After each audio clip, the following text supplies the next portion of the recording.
Bonsoir. Gigantesque manifestation de soutien à l'Irak cet après-midi au Maroc. Au moins 300 000 personnes ont défilé dans les rues de Rabat. C'est l'une des informations majeures de la journée que nous commenterons en compagnie du grand témoin de cette édition, Jean Le Canuet, président de la Commission des Affaires étrangères et des Forces armées du Sénat, ancien ministre de Valéry Giscard d'Estaing. D'abord, le point sur la situation militaire dans le Golfe. Le commandement allié affirme que les bombardements ont détruit cette nuit 2 des 3 sites de missiles utilisés par l'Irak contre Israël et l'Arabie Saoudite. Situation relativement calme autour de la frontière saoudienne aujourd'hui. Le point militaire avec Didier Auriac. De nouveaux raids français aujourd'hui au Koweït, des raids effectués dans la matinée contre des unités d'artillerie irakiennes. Tous les appareils Jaguar et Mirage ont pu regagner leur base. L'attaque est intervenue juste après un bombardement allié destiné à détruire 2 sites de missiles irakiens.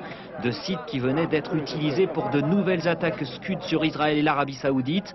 À Riyad, on le voit sur ces images, les débris d'un de ces Scud interceptés par un patriote américain auraient fait 29 blessés légers, dont 7 enfants. Et pendant que la guerre aérienne continue à faire rage, au sol on se prépare à la grande attaque terrestre. Tandis que les forces américaines patrouillent dans Rafji, les stratèges US préparent cette offensive. Selon eux, les alliés seront prêts dans 10 ou 20 jours. Le temps pour les forces aériennes de détruire la moitié des véhicules et matériels irakiens, ce qui permettrait d'éviter des pertes trop importantes dans les rangs alliés, des pertes estimées officiellement à 35 morts et 52 disparus du côté des forces anti-irakiennes depuis le début du conflit. Le ministre français de la Défense, Pierre Jox, quitte Paris ce soir pour une visite de 48 heures en Arabie Saoudite où sont déployés quelques 11 000 soldats français. Pierre Jox rendra notamment visite au 1er régiment d'hélicoptères de combat actuellement basé dans le nord-est de l'Arabie Saoudite. Un régiment au cœur du reportage que nous ont adressé nos envoyés spéciaux Pierre Babet et Christophe Hérault. D'abord, il y a le vent et forcément la poussière. Et puis il y a le paysage à vous couper littéralement le souffle. Et les hélicoptères, des pumas, des gazelles qu'on entend sans les voir d'abord. Et puis les pilotes qui reviennent d'une mission quelque part au-delà de cet horizon incertain. Emmerdé par la météo. Ça va. La visite pas terrible, hein. Ouais. Et puis il y a 500 hommes, 50 hélicoptères au total, tout le régiment parti de l'Est en plein hiver. Il y a 2 mois encore, ce régiment d'hélicoptères manœuvrait dans le froid, la neige et le brouillard du centre-Europe. Il ne lui aura fallu que 3 semaines pour s'adapter à la chaleur et à la poussière de ce désert saoudien. Dépaysé, déboussolé le régiment? Pas vraiment, c'est même tout le contraire. 80% des pilotes ont déjà une solide expérience des opérations en zone désertique. On récolte l'investissement d'un entraînement et d'une instruction spécifique qui avait été mené sur des territoires extérieurs, en Afrique en particulier, ou sur des territoires désignés expressément où nous avons déjà des troupes, Djibouti en particulier, où il y a 1 an, les unités aéromobiles se sont succédées pour s'entraîner en conditions désertiques et climatiques particulièrement sévères.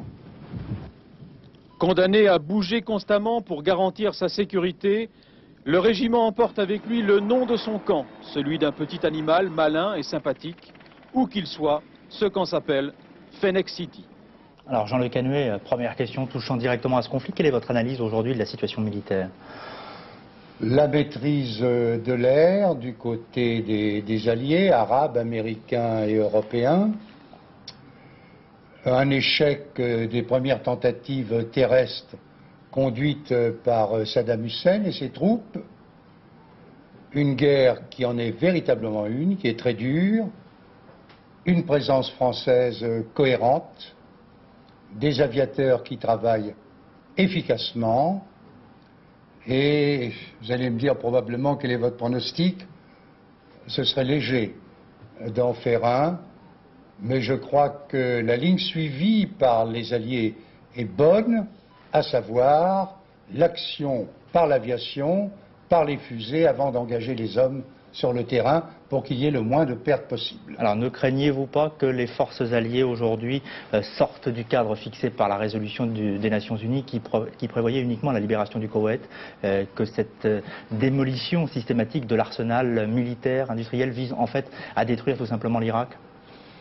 Je crois, et l'évolution militaire le montre, qu'il n'y a aucun moyen d'attaquer directement le Koweït sans l'encercler. sans en faire en quelque sorte le siège. Pour en faire le siège, il faut pénétrer en Irak.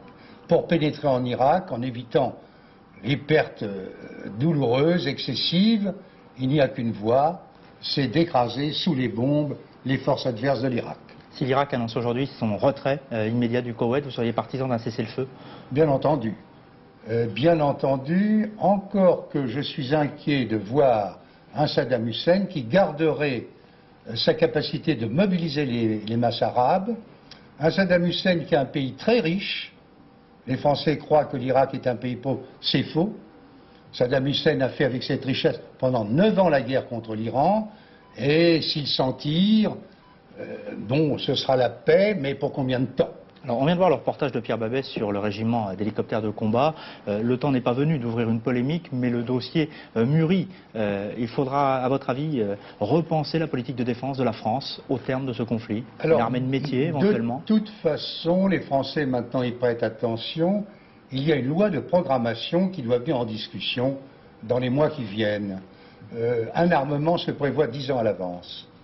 Mais les combats tels qu'ils se déroulent vont très probablement conduire le gouvernement, quel qu'il soit, à repenser complètement, sur de larges bases, notre politique de défense, tout en maintenant la force de dissuasion qui est tout à fait cruciale pour l'indépendance de la France, de notre territoire national. Vous seriez favorable à une armée de métier? À l'idée d'une armée de métier? Pas complètement, non. Je crois qu'il faudrait beaucoup de temps pour vous répondre.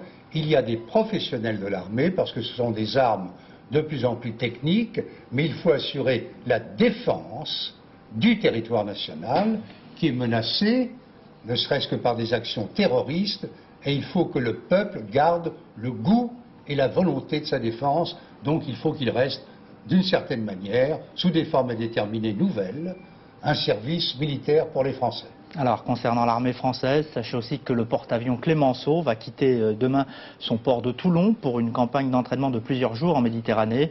Pour la première fois, son équipage est composé exclusivement de cadres d'actifs et de personnels engagés. Il sera accompagné par les frégates lance-missiles Suffren et Cassard et par le pétrolier ravitailleur Meuse. Ce groupe est susceptible, si besoin était, de gagner la partie orientale de la Méditerranée. Le Clémenceau, pour l'instant, n'est pas prévu pour se rendre dans le Golfe. Les Marocains ont manifesté massivement et dans le calme aujourd'hui leur soutien à l'Irak. La présence de centaines de milliers de manifestants hostiles d'une manière générale à l'Occident constitue une étape supplémentaire de la tension entre les alliés d'une manière générale et les pays du Maghreb. Elle marque aussi une victoire politique peut-être pour les partis d'opposition marocains rejoints en la circonstance par des milliers d'intégristes. Sylvie Levet. Un drapeau qui arbore les couleurs irakiennes au milieu d'une marée humaine marocaine. 500 000 âmes selon les organisateurs, 100 000 selon les forces de l'ordre, dans une marche de soutien à Saddam. Scandant en arabe, parfois en français, des slogans hostiles à l'Occident et aux traites arabes, George Bush assassin, Hosni Moubarak criminel, les partis d'opposition en toute légalité ont pu braver leur roi. Hier en effet, Hassan II n'avait-il pas mis en garde la rue contre de nouvelles critiques éventuelles sur la présence de troupes marocaines dans les sables d'Arabie Saoudite? Pour autant, sans doute afin de ne pas froisser les susceptibilités de cette même rue, le roi n'avait-il pas tenu à se justifier?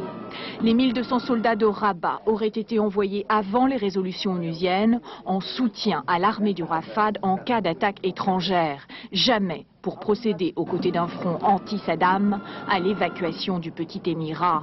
Un double jeu royal qui risque à terme d'être de plus en plus délicat à manipuler. De son côté, le ministre algérien des Affaires étrangères, Sid Ahmed Rosali, était ce soir l'invité du grand jury RTL Le Monde. Selon lui, Saddam Hussein représente pour le peuple arabe celui qui ne s'est pas mis à genoux.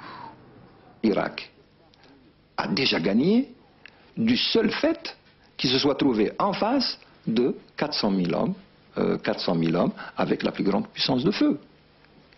L'Irak incarne depuis le mois d'août, et peut-être avant, dans l'esprit des Arabes, le pays arabe qui premièrement a eu les moyens de faire face à Israël, et deuxièmement, le pays qui résiste, qui refuse de se mettre à genoux.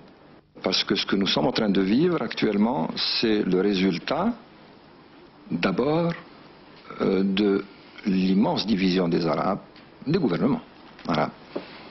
Et en cas de malheur, les peuples arabes vont rendre responsable leur propre gouvernement de la situation à laquelle on est parvenu. Jean-Luc Anhuet, votre sentiment, sera-t-il possible pour la France de conserver, après le conflit, des relations que je qualifierais de normales, d'amicales avec les pays du Maghreb? Une fois la guerre terminée, les liens se rétabliront. Ils sont dans la nature des choses. La Méditerranée nous sépare. Et je ne reprends pas une idée que j'ai dit au début de cette émission. Il faudra qu'il y ait une sorte de plan Marshall, qui soit d'abord un plan des Arabes riches pour aider les peuples pauvres qui manquent de pétrole et de richesse. Mais, dites-moi, quand j'entends les propos du ministre algérien, quand je vois les foules marocaines se soulever derrière Saddam Hussein, cela me renforce dans l'idée qu'il faut arrêter Saddam Hussein d'aller plus loin. Car aller plus loin, c'est un homme qui disposerait de l'armement nucléaire, qui disposerait du pétrole, donc de la richesse du monde, et qui pourrait mobiliser toute cette masse arabe contre l'Europe, contre l'Occident. Raison de plus pour persévérer dans la volonté d'empêcher Saddam Hussein d'aller plus loin. Après tout, c'est lui qui a déclaré la guerre, c'est lui qui a utilisé la terreur contre son peuple, son propre peuple, le peuple kurde, en utilisant les armes chimiques.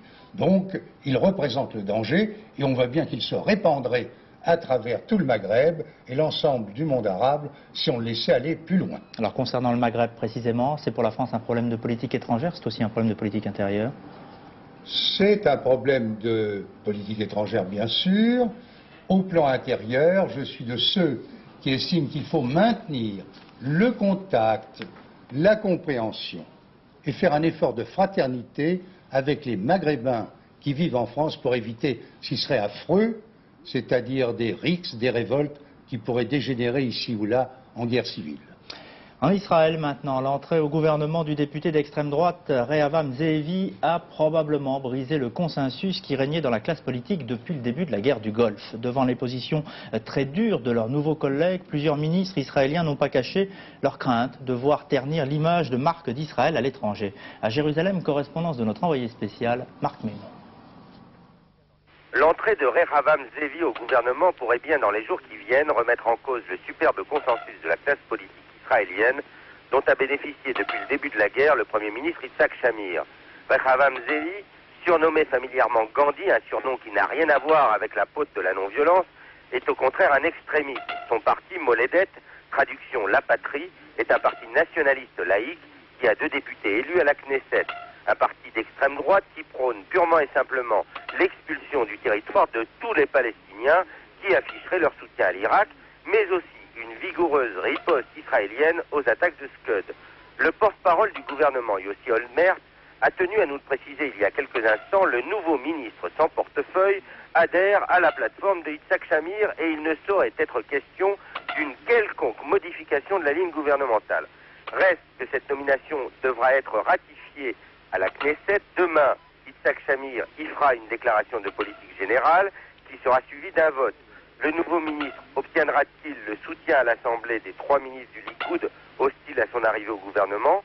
À gauche, en tout cas, c'est le tollé général face à cette nomination qui pourrait déboucher sur une nouvelle crise politique en Israël. Jérusalem, Marc Mémon, FR3.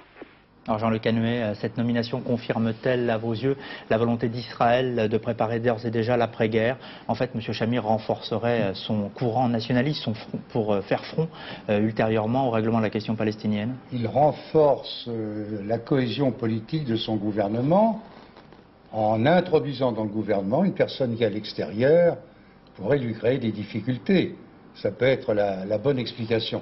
Mais j'admire le calme d'Israël qui, sous les bombes de provocation, résiste et maintient une ligne de prudence et de retrait loin de la guerre. Votre sentiment, le règlement de la question palestinienne est inéluctable?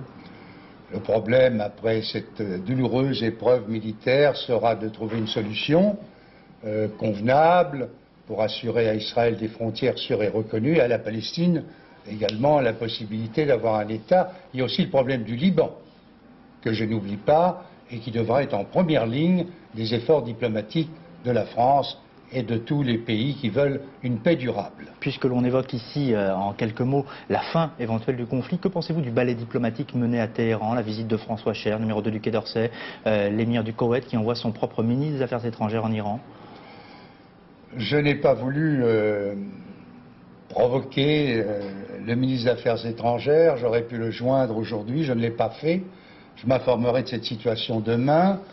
Je pense que c'est la réaffirmation de la ligne que la France a toujours défendue depuis le discours du 24 septembre devant l'ONU du président de la République. C'est-à-dire chercher toute occasion d'arrêter cette guerre et d'obtenir la libération du Koweït. Je le dis avec d'autant plus de force, de sincérité, que dois-je le rappeler, je ne suis pas socialiste, je suis dans l'opposition au gouvernement actuel. L'Iran, précisément, a préconisé aujourd'hui une réunion urgente au niveau ministériel de tous les pays riverains du Golfe, y compris l'Irak, pour coordonner la lutte contre la gigantesque marée noire qui menace la région. Hier soir, la France a offert sa collaboration aux pays menacés en envoyant sur place 2 experts du centre anti-pollution des eaux de Brest. La marée noire ne cesse, je vous le disais, de grandir au large de l'Arabie Saoudite. Mobilisation internationale et commentaire de Dominique Dumas. La directrice du CEDRE, le centre de lutte anti-pollution basé à Brest, est l'un des 2 experts envoyés aujourd'hui par Paris dans le Golfe pour trouver des solutions à la marée noire. Le CEDRE, créé en 1979, a déjà participé à de multiples opérations de dépollution en mer. D'ici quelques jours, 115 tonnes de matériel français, essentiellement des barrages flottants et des racleurs, devraient également partir pour protéger les sites sensibles. Notre travail a été à la fois de préparer une intervention pour l'après-guerre, si vous voulez, mais également de prévoir des solutions pour essayer de minimiser les arrivages de nappes vers le sud, vers les zones telles que Djoubaïl, et puis plus au sud, ensuite Bahreïn, Qatar, les Émirats. Les 2 experts français rejoignent leurs collègues américains, britanniques et canadiens alors que les pays du Golfe appellent à la solidarité internationale, réclamant des barrages flottants encore en nombre insuffisant. La 2e nappe, longue de 75 km, menacerait directement la baie du Koweït, mais les informations demeurent fragmentaires. Autre crainte, le pétrole en grosse quantité pourrait surnager et franchir ces barrages flottants. Enfin, sa haute teneur en soufre le ferait en partie couler. Information plutôt rassurante pour les installations portuaires, mais toujours catastrophique pour la faune et la flore. Voilà pour l'actualité concernant le Golfe, la politique en France maintenant, avec le 2e tour des élections législatives partielles. Les néo-rénovateurs ont plutôt dans l'ensemble le profil bas. Michel Barzac ne se représentait pas au 2e tour dans le 15e arrondissement à Paris. Et puis à Lyon, Michel Noir et Jean-Michel Dubernard étaient opposés aujourd'hui à 2 candidats du Front National. À Lyon, nous rejoignons Jean-Pierre Benchet. Avez-vous de premiers résultats à nous communiquer? Oui, en effet, grâce aux étudiants de l'Université Lyon 2, nous pouvons depuis une demi-heure vous dire qu'il y a un plein succès pour Michel Noir et Jean-Michel Dubernard, qui devraient recueillir environ, pour Michel Noir, 72 à 74% des suffrages, et Jean-Michel Dubernard, 71 à 73%. Ce qui représente effectivement un accroissement significatif de leurs suffrages, puisque je vous rappelle qu'au premier tour, ils étaient aux alentours de 40%. Ils ont donc rassemblé les voix du Parti Socialiste et du RPR, qui appelaient en général à voter pour eux, mais également une partie de ceux qui, au Parti Communiste et chez les Verts, n'étaient pas satisfaits de la candidature du Front National. Alors un constat malgré tout, Jean-Pierre, le taux d'abstention une nouvelle fois très élevé? Élevé certes, mais une légère amélioration et donc une source de satisfaction pour Michel Noir et Jean-Michel Dubernard, puisque les électeurs se sont un peu plus déplacés pour ce second tour qu'au premier tour, de 2 points environ, malgré tout une participation qui reste faible, puisque l'abstention atteint 67-68% dans les 2 circonscriptions. Allez, Jean Le Canuet. Merci Jean-Pierre Benchet. Jean Le Canuet, 68% d'abstention à Lyon, c'est considérable. C'est tout de même beaucoup. Évidemment, on peut excuser le phénomène en disant que les Lyonnais savaient parfaitement que leur vote n'allait pas changer la politique nationale, même en un moment aussi grave, mais c'est la marque qu'il y a un grand désordre dans les esprits et un besoin pour l'ensemble de la politique française de se régénérer. Mes jeunes collègues appellent ça la rénovation, mais il y a un besoin des 2 côtés. À gauche, n'oubliez pas que le pouvoir est en place à cause d'une coalition communiste et socialiste. Qu'en reste-t-il? Que reste-t-il du socialisme au sein du Parti socialiste?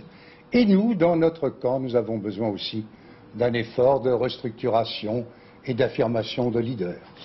Retour maintenant à l'actualité à l'étranger. C'est une erreur d'aiguillage qui est à l'origine de la collision entre deux avions qui a fait au moins 19 morts vendredi soir à Los Angeles, aux États-Unis. La commission d'enquête est formelle. Le même contrôleur aérien a autorisé simultanément un atterrissage et un décollage. Commentaire de Clément Veyrenal.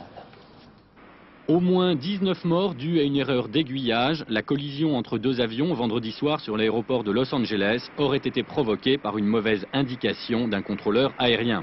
L'enquête sur la catastrophe a établi qu'un même contrôleur avait donné l'autorisation d'atterrir au Boeing 737 de la compagnie USR 70 secondes après avoir autorisé un avion taxi de la SkyWest à utiliser la même piste. C'est une fois de plus le problème de l'encombrement du trafic aérien sur les aéroports américains qui se trouve posé. L'écoute de l'enregistrement des conversations entre la tour de contrôle et les avions révèle que le Boeing avait demandé une autorisation d'atterrir à 2 reprises sans obtenir de réponse. Ce n'est qu'à la 3e demande que le contrôleur aérien aurait indiqué au pilote du Boeing la piste numéro 24 sur laquelle se préparait à décoller l'avion de la SkyWest. Le contrôleur aérien indiquait qu'il avait au même moment des problèmes de communication avec un vol de l'Aéromexico arrivant sur Los Angeles. Le dernier bilan de la catastrophe fait état d'au moins 19 morts et de 17 disparus. Le dégagement des corps pourrait prendre plusieurs jours en raison de l'état des 2 épaves calcinées. Les sports maintenant, et d'abord la 25e journée du championnat de France de football, journée dominée par les matchs nuls, 7 matchs nuls en 10 rencontres, il y a quand même eu quelques buts. Alain Dorgance. Jules Bocandé, l'opportuniste, nettoie une balle perdue par la défense rennaise et ne se prive pas d'ouvrir la marque pour Nice. Rennes égalise après le repos par l'intermédiaire de Ledizé qui voit son tir anodin surprendre Gilles Morisseau. Nice pensait inscrire le but libérateur grâce à cette tête du défenseur roi. Mais Rennes, profitant du laxisme des Niçois, reviendra au score et de quelle manière? Après avoir effacé 2 adversaires, Laurent de la Montagne arme son tir qui va se ficher dans la lucarne des buts niçois. Une frappe d'une puissance inouïe signée de la Montagne et Rennes préserve son invincibilité qui dure maintenant depuis 7 matchs. À Auxerre, le froid vif a gelé le terrain et les espoirs des Bourguignons de s'imposer à domicile en dépit de cette tête plongeante de Okotoré qui signera le seul but de son équipe. Auxerre s'exposera au contre et Gava contraint Martini à détourner son tir. Zavarov arrache le match nul pour Nancy. Les scores de parité sont à l'honneur au cours de cette 25e journée. 6 matchs nuls en tout, celui de Marseille à Bordeaux. Lyon et Paris Saint-Germain ont pu se départager, pas plus que Lille et Monaco. Le partage des points de Rennes à Nice est tout bénéfice pour les Bretons qui se ressaisissent. Toulon, très régulier, gagne un match important sur terrain neutre. À noter le succès étriqué de Montpellier face à Brest.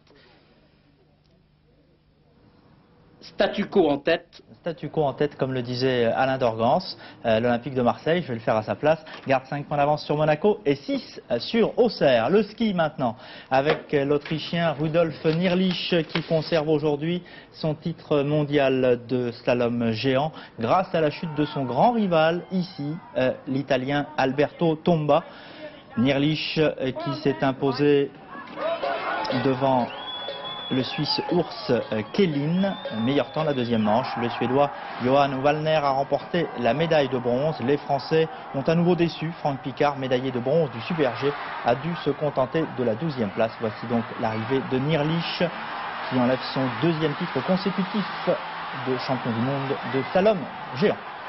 De la musique pour terminer ce journal. Bon sang ne saurait mentir. En 2 ans de concerts donnés aussi bien en France que dans le reste du monde, du printemps de Bourges au Japon à la fin du mois, en passant par les Francopholies de La Rochelle, le fils de Jacques Higelin, Arthur, 24 ans, a réussi à imposer un prénom avant même d'avoir enregistré un disque. Aujourd'hui, il se produit sur la scène du Pigalle à Paris avec 3 musiciens. Portrait signé par Michel Vial et Laurent Pelletier. 1990 de Radio France Internationale. Arthur H. C'était en décembre dernier, lors des Francopholies de Montréal. Pour Arthur H, le premier prix d'une courte mais attachante carrière qui récompensait le chanteur francophone préféré des auditeurs de Radio France Internationale. Ce à quoi je suis sensible, c'est que c'est écouté partout dans le monde et que c'est des gens d'Afrique qui ont voté, ou des Roumains, ou des Russes. Et c'est ça que je trouve incroyable avec la musique, c'est qu'une fois qu'on a fait un disque, ça ne nous appartient plus, ça peut tomber dans n'importe quel café au bout du monde, en Bolivie, en Afrique et tout ça, les gens vont écouter ça. C'est ça qui est bien. Depuis, Arthur H a obtenu le prix Jeune chanson française de la Nouvelle Académie du Disque. Et le voici pour 15 jours encore au Pigalle, en plein décor kitsch exquis que ne départ pas un répertoire teinté d'humour mélancolique. La trompette et le cool jazz, quand Miles s'attaque, ça lui donne des frissons. En fait, on est entré par hasard ici un jour, tous les trois, et puis on arrive dans cet endroit incroyable avec tous ces tableaux, le faune qui embrasse la femme, et 3 femmes nues qui caressent un bouc, et il y avait une atmosphère tellement forte qu'on s'est dit c'est ça quoi. Déjà, quand les gens y rentreront dans cet espace, ils seront déjà saisis par tout ce qui se dégage d'ici. Donc pour nous, ça sera facile. Facile en effet pour ce jeune homme à l'allure frêle et à la voix rauque de nous émouvoir. D'une part en continuateur inspiré des grandes traditions de la chanson populaire française, d'autre part en écho drôlatique de sa propre quête du bonheur. J'avais une super nana, le genre qu'on vous envie.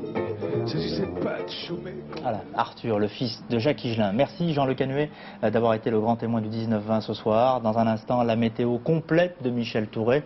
Je vous retrouverai pour de nouveaux développements de l'actualité à 22h20 dans Soir 3. Très bon début de soirée.